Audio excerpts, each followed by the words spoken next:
Praise the Lord, hallelujah. इस मसीह के नाम से आप सबको सुबह के जय मसीह की नमस्कार। आज के दिन आपके बीच में मैं इसे वीडियो मैसेज में आने में बहुत खुश हूँ। पिछले दिनों में कई प्रकार के मैसेज हम सुनते आ रहे हैं और मैं विश्वास करता हूँ वाकई में वो मैसेज आपके जीवन को बदल रहा है और हम धीरे धीरे यीशु मसीह के उस समानता में, यीशु मसीह के समानता में हम अंश करके बढ़ते जा रहे हैं। ये मेरा विश्वास है।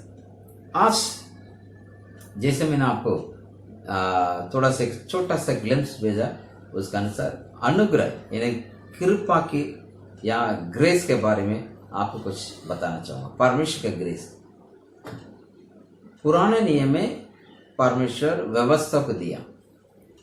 जब से व्यवस्था इस दुनिया में आए तब तक पौलुस कहता है व्यवस्था क्या करता था, मारता था, लेकिन परमेश्वर का अनुग्रह यीशु मसीह में हमें जीवन दिया है।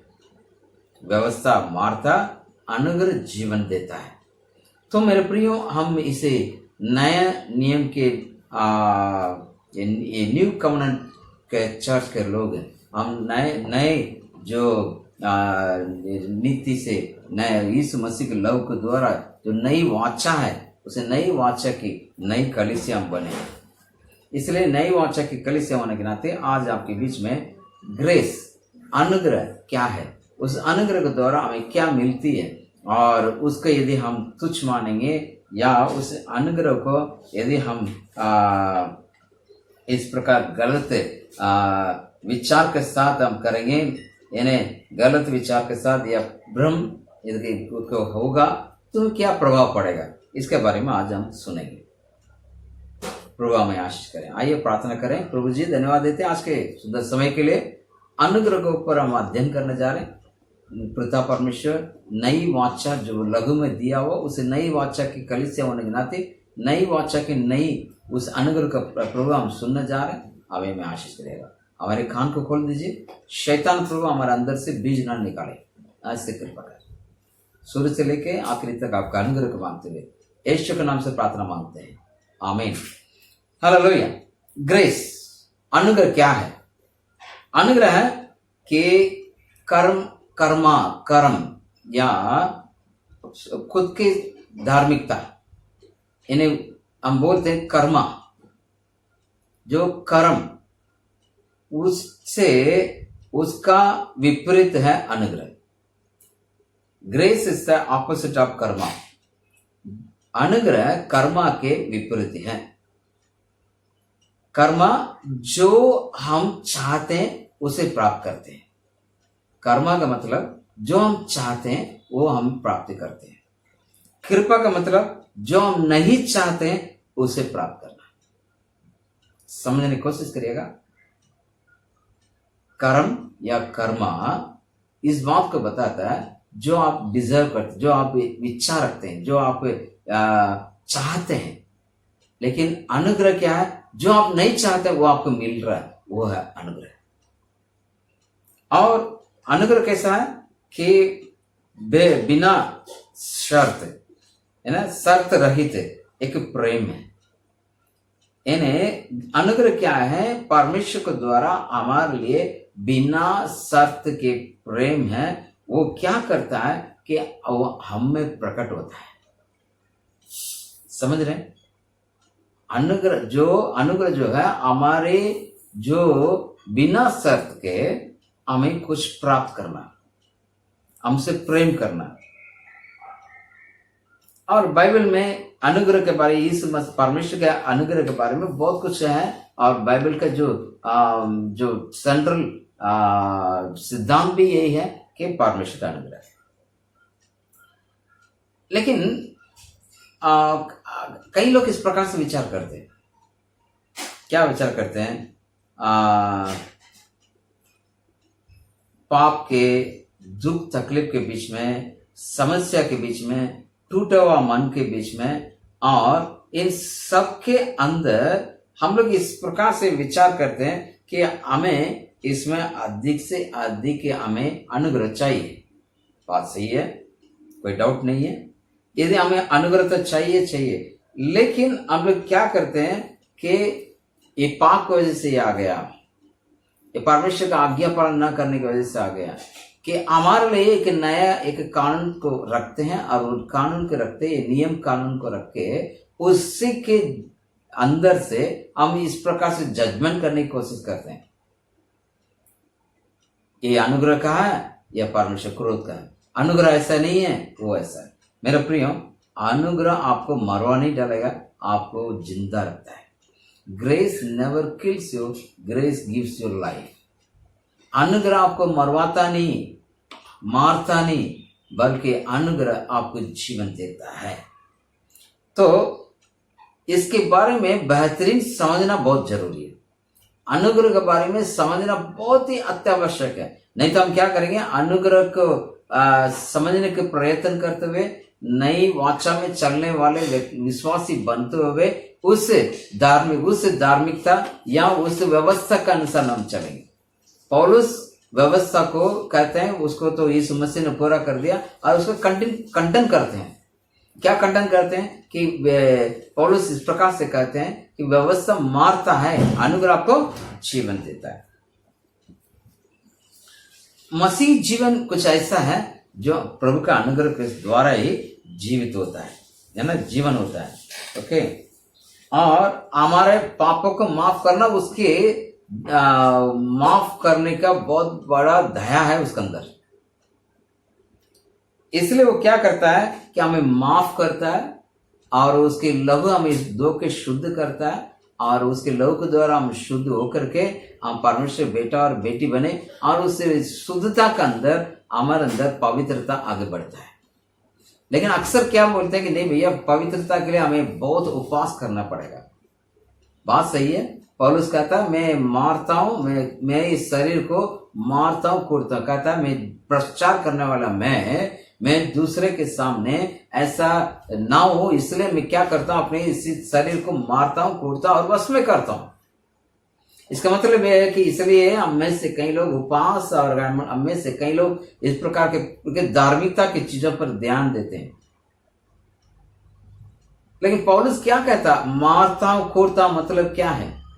वो अपने लिए एक भी समय खाली नहीं रखता, वो हर वक्त परमेश्वर को उसके अंदर लिए हुए वो लेके फिरता। मतलब वो प्रभु के सुसमाचार प्रचार करने के लिए चारों तरफ दौड़ता रहता है। इसलिए कहता है ना भूख, ना कुछ नंगाई, ना कुछ चीजें मुझे परमेश्वर यीशु मसीह के प्रेम से अलग नहीं कर सकता है। यानी यहाँ पर परमेश्वर हमें माफ करता है, और उसके अनुग्रह में क्या करता है, हमें पवित्रता में लेके चलता है। एक वचन मैं आपको पढ़ाना चाहूंगा, तीतुस की किताब 2 अध्याय 11 वचन पढ़ेंगे। टाइटस 2:11, क्योंकि परमेश्वर का वह अनुग्रह प्रकट है जो सब मनुष्य के द्वार का कारण है। यानी क्योंकि परमेश्वर का वचन अनुग्रह का प्रकट है जो सब मनुष्य का उद्धार का कारण है। उसके अनुग्रह प्रकट है, वह अनुग्रह के द्वारा हम उद्धार पाए, है ना। इफिसियों 2 अध्याय का 8वां वचन में पढ़ते हैं कि वहां इस प्रकार से लिखा हुआ, दूसरा वचन का 8वां पद में पढ़ता हूं, बड़े ध्यान से सुनिएगा। क्योंकि विश्वास के द्वारा अनुग्रह ही से तुम्हारा उद्धार हुआ। विश्वास के द्वारा अनुग्रह ही से तुम्हारा उद्धार हुआ। मेरे प्रियो, यहां पर हम पढ़ते हैं परमेश्वर का अनुग्रह के द्वारा हमें उद्धार हुआ है। हमने यीशु मसीह को पाया, हमने यीशु मसीह पर विश्वास किया, हम यीशु मसीह के पद चिन्ह पर चल रहे। और जो आध्यात्मिक जीवन जो है, जैसा हम लोग चाहते हैं, नहीं आज प्रभु आ गया और कुछ दिनों के बाद हम बपतिस्मा ले लिया, बपतिस्मा लेने के बाद हम प्रभु में शामिल हो गए, बस एकदम हम पवित्र जीवन जी सकें और ऐसा है कि हम बहुत कुछ पा लिया। नहीं, in spiritual growth does not happen in a overnight. एक रात के अंदर आपके अंदर आध्यात्मिक जीवन बढ़ता नहीं है, लेकिन वो क्या करता है, वो धीरे धीरे परिवर्तित करता है, धीरे धीरे आपको ये प्रभाव डालता है, धीरे धीरे वो प्रभाव डाल के आपके चरित्र को बदलता है। मेरे प्रियो, unless and until if your behavior is not changed, and you cannot say that I am by the grace of God I am saved. यदि आप परमेश्वर का अनुग्रह से आप उद्धार पाए कहते हैं, आपके अंदर बदलाव आना जरूरी है। तभी रोमी के 12 अध्याय में दूसरा वचन में कहते हैं मन का परिवर्तन होने के द्वारा, आपके मन नए होने के द्वारा, इन्हें आपके माइंडसेट नया बनना है, आपके मन नया बनना है मेरा प्रिय। और अनुग्रह ऐसा है, उसका हम कुछ भी जान सकते हैं। इन्हें मैं आपको पढ़ता हूं, इब्रानी की किताब 12 अध्याय, इब्रानी का 12 अध्याय मैं आपसे पढ़ाऊंगा, ध्यान से सुनिएगा। इब्रानी 12 अध्याय उसका 5 और 6 पढ़ेंगे। हिब्रू 12, 5 और 6। और तुम उसी उपदेश को जो तुमको पुत्र के समान दिया जाता है भूल गए हो, ए मेरे पुत्र, प्रभु के ताड़ना तो हल्की बात ना जान, क्योंकि वो तुझे बुढ़ के तुझे सहज ना छोड़। यानी इस प्रकार से लिखते हैं कि तुम उस उपदेश को और जो तुम पुत्र के समान दिया जाता है उसको भूल गए हो, है ना। 6 वचन देखिएगा, क्योंकि प्रभु जिसमें प्रेम करता है वो ताड़ना भी करता है, और जिसे पुत्र बनाता है उसके कोड़े भी लगाता है।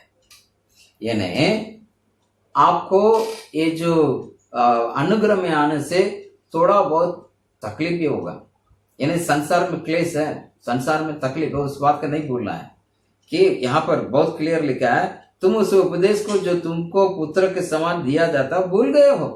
पुत्र का समान किया, जिसको वो चाहता है उसे ताड़ना भी देगा। तो कई बार इस प्रकार से बोलते हैं हम नए वाचा के कलीसिया बन गए, उसके बाद में हमें उपद्रव में चलना पड़ता है, तकलीफ में चलना पड़ता है, परेशान में चलना पड़ता है। अभी कोरोना वायरस की वजह से चारों तरफ से बंद बंद बंद।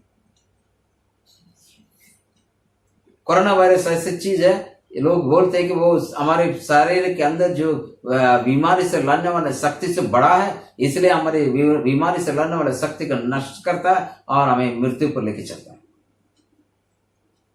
ये साइंस कहता है। उस वक्त हम लोग इस प्रकार से विचार करते हैं, क्यों हम ऐसे, तो फिर जुकाम हो जाएगा तो क्या करें, बुखार हो गया तो क्या करें, क्या मुझे भी वो बीमारी पकड़ लिया क्या, ऐसे करके कई प्रकार के विचार करते हैं। इस अनुग्रह को आप इस प्रकार से क्या है तुच्छ जान सकते हैं। अपने खुद के जो कार्य और कर्म के ऊपर विश्वास करके, अपना जो स्वयं धार्मिकता में निर्भर करके हम क्या कर सकते हैं कि इसे अनुग्रह को हम विरोध कर सकते हैं। इसलिए गलती की किताब में यहां साफ साफ लिखते हैं कि पौलुस, गलती की किताब बहुत क्लियर लिखा है 3 अध्याय में, मैं आपको लेके चलना चाहूंगा कि आप मेरे साथ पढ़िएगा। गलतियों 3 अध्याय 1 से लेके, हे निर्बुद्धि गलातियों, किसने तुम्हें मोह लिया, तुम्हारे तो आंखों के सामने यीशु मसीह क्रूस पर दिखाया गया। मैं तुमसे केवल ये जानना चाहता हूं कि तुमने आत्मा को क्या व्यवस्था के कामों को या विश्वास के समाचार का पाया? क्या तुम ऐसे निर्बुद्धि हो कि आत्मा की रीति से आरंभ करके शरीर की रीति पर अंत करेगा? क्या तुमने इतना दुख व्यर्थ नहीं उठाया, परंतु कदाचित व्यर्थ नहीं। इन्हें कहता है निर्बुद्धि कलीसियों गलातियों करके बताता है, क्योंकि वो कहता है तुमको कौन धोखा दिया, आपके आंखों के सामने मसीह क्रूस पर नहीं चढ़ा है। आत्मा में आरंभ करके शरीर में अंत क्यों कर रहे हो? मतलब अनुग्रह आपको असीमित प्रेम के द्वारा आप जो नहीं चाहते हैं वो आपको देता है। पहला उद्धार के द्वारा हमें मिला है, ऐसे बहुत कुछ मिला है, उसको आप टुकरा सकते हैं, लेकिन आपको टुकराना नहीं है। कई ऐसे उद्देश्य है जो आपको टुकराने के लिए प्रयत्न करता है। तभी यहां पर कहता है ये निर्बुद्ध गलतियों। तो हमें अनुग्रह को बहुत अच्छी तरह समझना है। अनुग्रह क्या है, मैं दोबारा बोलना चाहूंगा। अनुग्रह वो है कि आपका कर्म का विरोध है। मतलब कर्म आपके खुद के आपके योग्यता या आपके खुद के धार्मिकता पर निर्भर करता है, लेकिन अनुग्रह क्या करता है, आप जो नहीं चाहते वो आपको देना। ठीक है, अभी इस अनुग्रह के द्वारा हमें बेनिफिट क्या है, अनुग्रह के द्वारा हमें कौन कौन से फायदा मिल रहा है उसका हम देखेंगे। पहले अनुग्रह के द्वारा उद्धार हुआ है, वो एफिस 2 अध्याय का 8 से लेके 10वां वचन तक पढ़ते हैं। तो पहले अनुग्रह के द्वारा, विश्वास के द्वारा, अनुग्रह से तुम्हारा उद्धार हुआ है, इसमें कोई डाउट नहीं। यदि इसको और बेहतरीन समझना, मेरे साथ निकालेगा रोमी के पत्री 4 अध्याय उसका 5वां वचन पढ़ेंगे। वहां लिखा है कि परंतु जो काम नहीं करता वरन भक्तिहीन को धर्मी ठहराने के लिए विश्वास करता है, उसका विश्वास उनके लिए धार्मिकता गिन जाता है। किसके लिए धार्मिकता गिन जाता है? कि भक्तिहीन के धर्मी ठहराने वाले पर विश्वास करता है और उसके विश्वास उसके लिए धार्मिकता गिन जाता है। जो व्यक्ति परमेश्वर को विश्वास करता है और वो यीशु मसीह मेरे लिए आया, मरा, जी उठा और उसके लहू मुझे $2 को शुद्ध किया, अब मैं परमेश्वर के अनुग्रह के द्वारा उद्धार पाया, उस बात का जो विश्वास करता है वो धार्मिकता में गिना जाता है। यदि आप अपने सामर्थ्य से, अपनी इच्छा से, अपने पवित्रता से, अपने स्वयं जो धार्मिकता से यदि आप उद्धार पाए, वो कर्म है, वो कर्म है, उससे कोई लाभ नहीं है। क्योंकि परमेश्वर के अनुग्रह के द्वारा तुम्हारा विश्वास के द्वारा अनुग्रह से क्या हुआ? तुम्हारा उद्धार हुआ है। इस बात को समझना है। यदि एक विश्वासी उद्धार पाने के बावजूद भी खुद की धार्मिकता से जी रहा है, सुबह में 1 घंटा प्रार्थना कर लिया, शाम को 1 घंटा कर लिया, एक ड्यूटी है, ड्यूटी के समान नहीं। वहां पर परमेश्वर का अनुग्रह को महसूस करते हुए और प्रतिदिन अध्ययन और प्रार्थना के साथ साथ प्रतिदिन जरा भी परमेश्वर ना भूलना, इस सांसारिकता में ना चलना, वो है अनुग्रह, वो है उद्धार। और इतना बाइबल अध्ययन करने के बाद भी यदि आपके जीवन में बदलाव नहीं आ रहा तो आप उस अनुग्रह का प्राप्त नहीं किया। आपके जीवन में बदलाव आना बहुत जरूरी है मेरे प्रिय। इसलिए कोलोसिया में पढ़ते हैं, कोलोसिया में इस प्रकार से लिखा हुआ, मैं पढ़ता हूं, बड़े ध्यान से सुनिएगा। 2 अध्याय के 6 और 7 आप देखेंगे। यहाँ लिखा है, अतः जैसे तुमने मसीह को प्रभु ग्रहण किया, वैसे ही उसमें चलते रहे और उसमें जड़ पकड़ते और बढ़ते जाओ, और जैसे तुम सिखाए गए वैसे ही विश्वास में दृढ़ होते जाओ और अत्यधिक धन्यवाद करते रहो। यदि आपने इस मसीह को ग्रहण कर लिया, उसके अनुग्रह के द्वारा, विश्वास के द्वारा, अनुग्रह से विश्वास के द्वारा यदि आपका उद्धार हो गया तो अच्छी बात है, उसी पर आप चलते रहो, उसमें जड़ पकड़ते जाओ। तो इस वचन का गलत विचार मत करेगा। जड़ पकड़ने का मतलब मुझे जरूरी है ऐसे विचार करेंगे और ज्यादा से ज्यादा आप अपनी धार्मिकता में निर्भर करना शुरू करेंगे। मेरे प्रार्थना, मेरी बाइबल अध्ययन,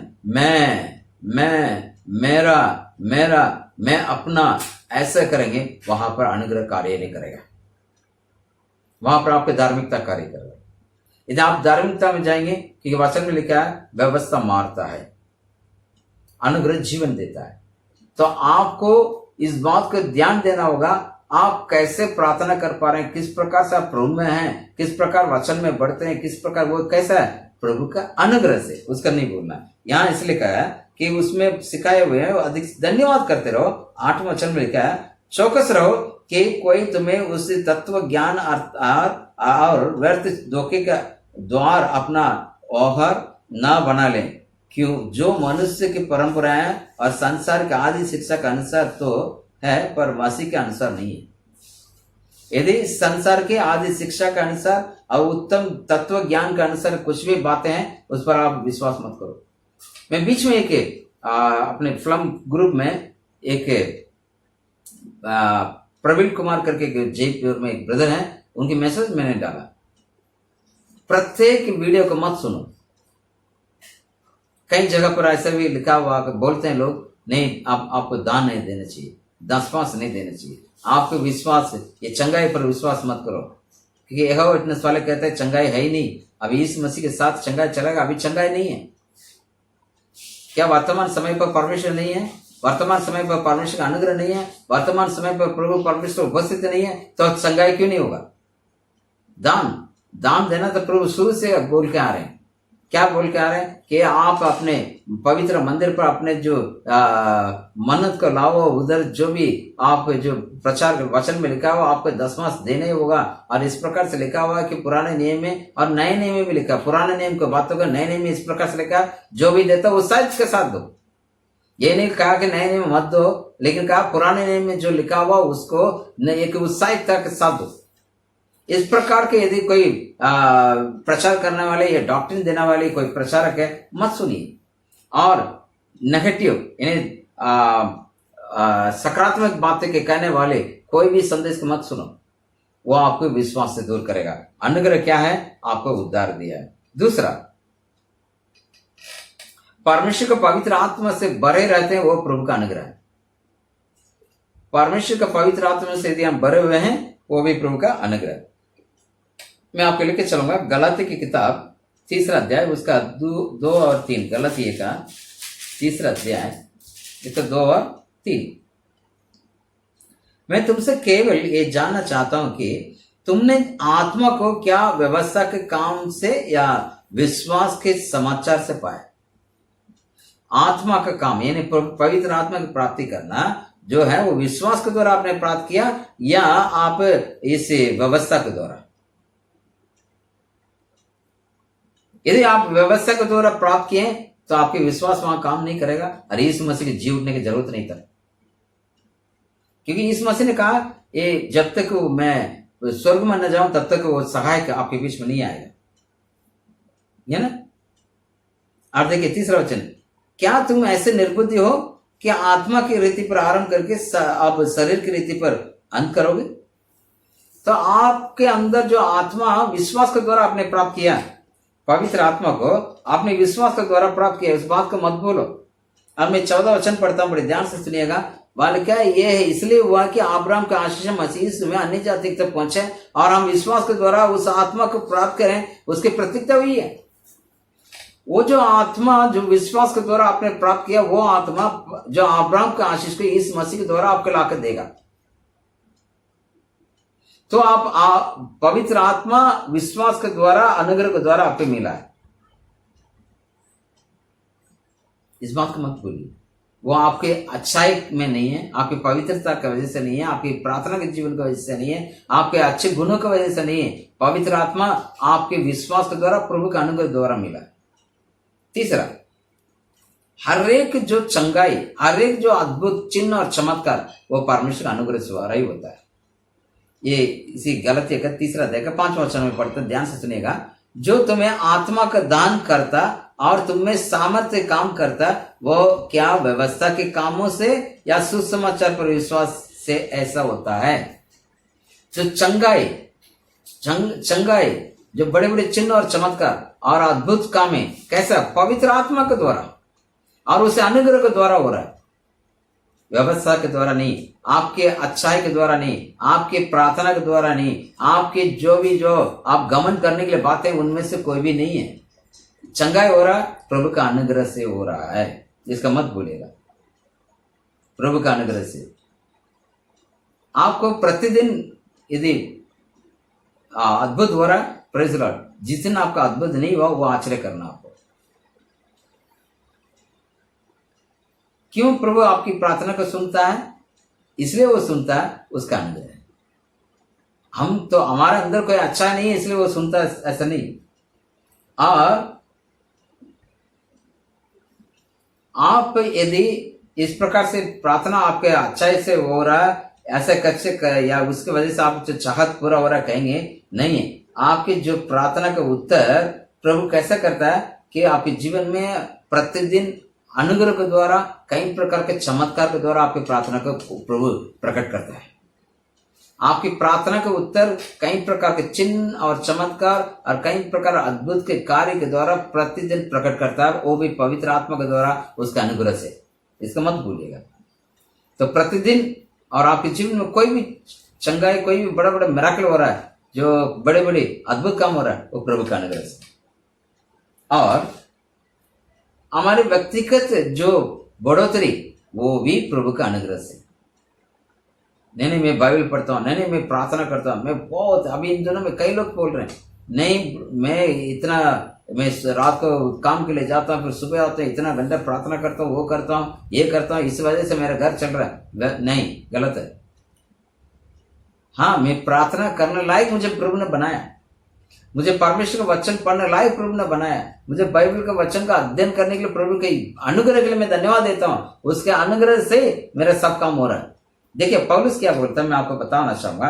पहला कुरिन्थियों की किताब 15 अध्याय का 10वां वचन, पहला कुरिन्थियों 15 अध्याय का 10वां वचन मैं पढ़ता हूं, बड़े ध्यान से सुनिएगा। परंतु जो कुछ भी हूं परमेश्वर का अनुग्रह से हूं, उसका अनुग्रह जो मुझ पर हुआ वह व्यर्थ नहीं हुआ, परंतु मैंने उन सब से बढ़कर परिश्रम किया, तो भी ये मेरी ओर से नहीं हुआ, परंतु परमेश्वर के अनुग्रह से जो मुझ पर था। मैं पौलुस कैसा आदमी, बहुत बड़ा चिन्ह और चमत्कार करने वाला आदमी था। मरा हुआ लड़का नीचे, उसके वचन सुनते सुनते नीचे गिर गया, मर गया, उसे जिंदा किया और उसके द्वारा बहुत अद्भुत काम हुआ।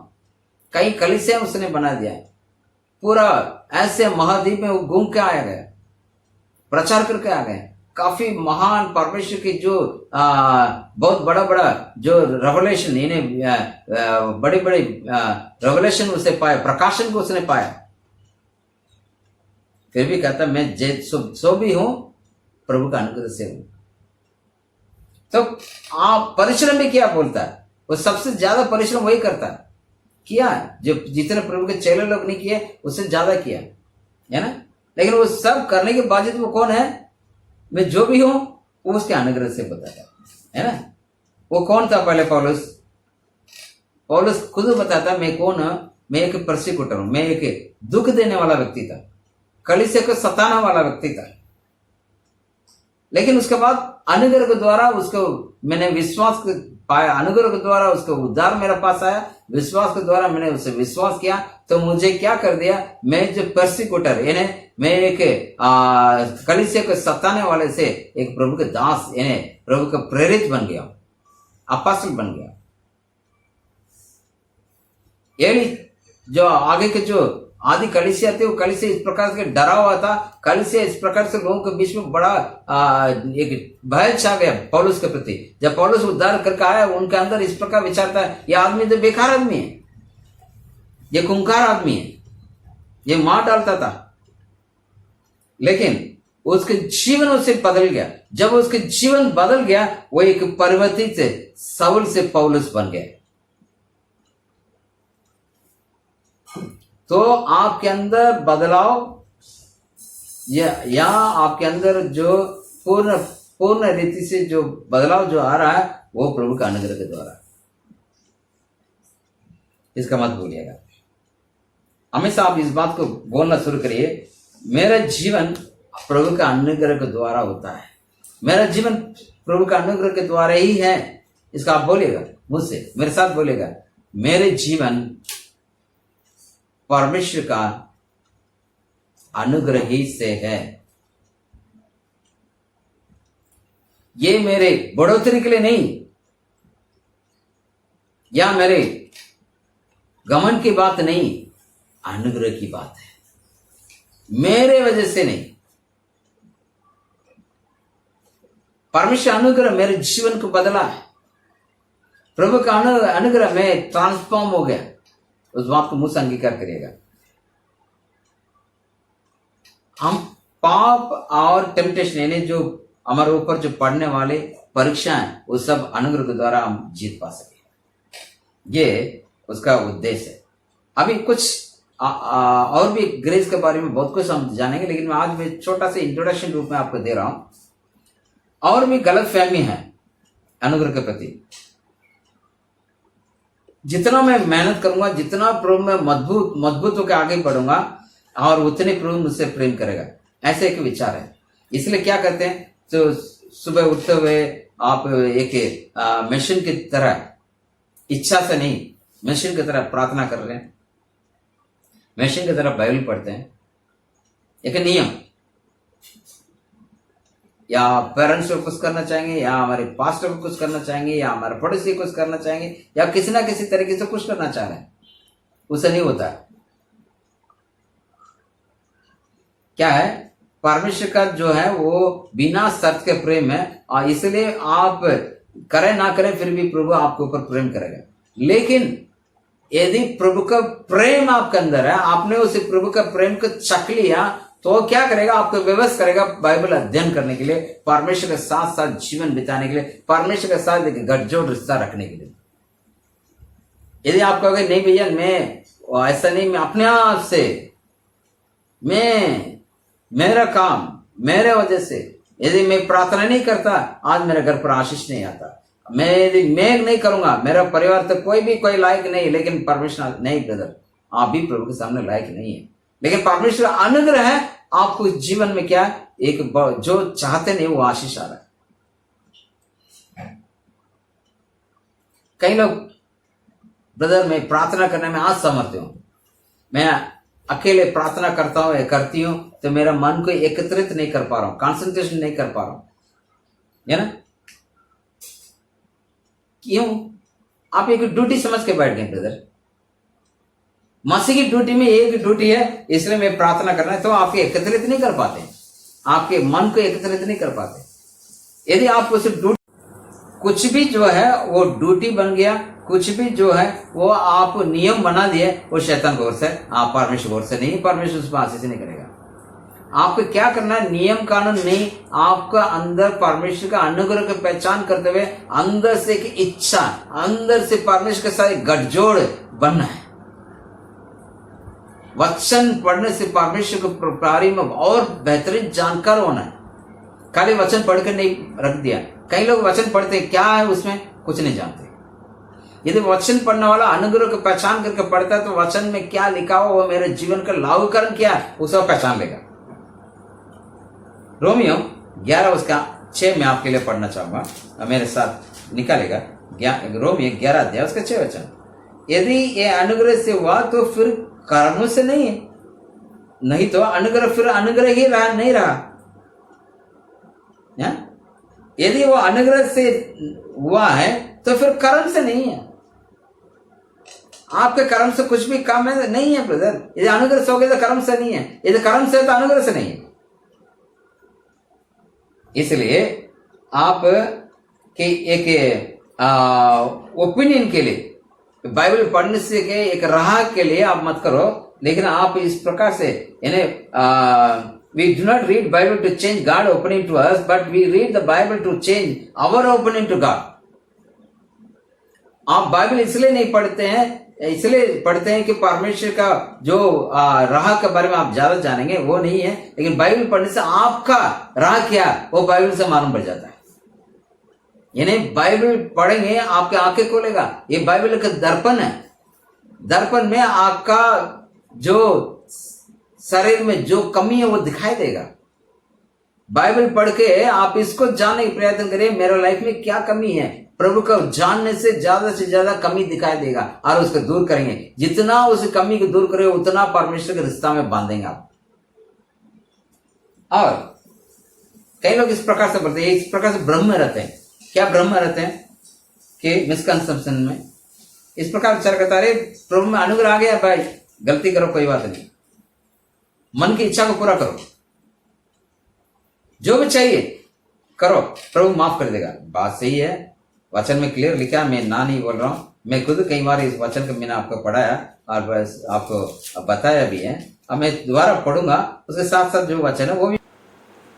आइए मैं आपके वचन द्वारा समझाना चाहूंगा। इब्रानी के 10वां अध्याय के 10वां वचन और 12 वचन में पढ़ते हैं, उसी इच्छा से हम यीशु मसीह के देह के एक ही बार बलिदान चढ़ाए जाने के द्वारा पवित्र किए गए। 12 वचन में लिखा, परंतु ये व्यक्ति दो पापों के बदले एक ही बलिदान सर्वदा के लिए चढ़कर परमेश्वर के दाहिने ओर जा बैठा। यानी एक ही बलिदान के द्वारा आपके पवित्र हो गए, एक ही बलिदान के द्वारा आपको माफी हो गया। इसका मतलब आप जो पहले जो पाप किए थे और वर्तमान का पाप और जो भविष्य में करने वाला पाप, सबके लिए प्रभु यीशु मसीह क्या कर लिया। लेकिन इसके लिए आप पाप करने के लाइसेंस नहीं दिया प्रभु। रोमी के पत्री में पढ़ते हैं रोमी की पत्री में मैं आपको लेके चलना चाहूँगा। रोमी की पत्री 6 अध्याय आप पढ़ेंगे, वहाँ कहता है कि 6 वचन, पहला वचन, तो हम क्या कहें, क्या हम पाप करते रहें कि अनुग्रह बढ़ते जाएं? कदापि नहीं। हम जब पाप के लिए मर गए तो फिर आगे को उसमें कैसे जीवन बिताएं? क्या तुम नहीं जानते कि हम सब जिन्होंने मसीह यीशु का बपतिस्मा लिया, उसकी मृत्यु का बपतिस्मा लिया, अतः उसी मृत्यु का बपतिस्मा पाने से हम उसके साथ गाड़े गए, ताकि जैसे मसीह पिता महिमा के द्वारा मरे हुओं में से जिलाया गया, वैसे ही हम भी नया जीवन की चाल चले। हालेलुया। 15 वचन हम पढ़ेंगे। तो क्या हुआ? क्या हम इसलिए पाप करें कि व्यवस्था का अधीन नहीं, वरन अनुग्रह का अधीन? कदापि की नहीं, है। तो आपको इस प्रकार से लाइसेंस नहीं दिया गया कि अनुग्रह या नया जो वाचा का जो जीवन जो है उसमें पाप करता जाए। नहीं, आप यदि परमेश्वर का अनुग्रह को पहचान लिया, प्रभु का अनुग्रह के द्वारा आप चला जा रहे हैं, तो आप उससे प्रेम में नजदीक हम बढ़ेगा। जैसे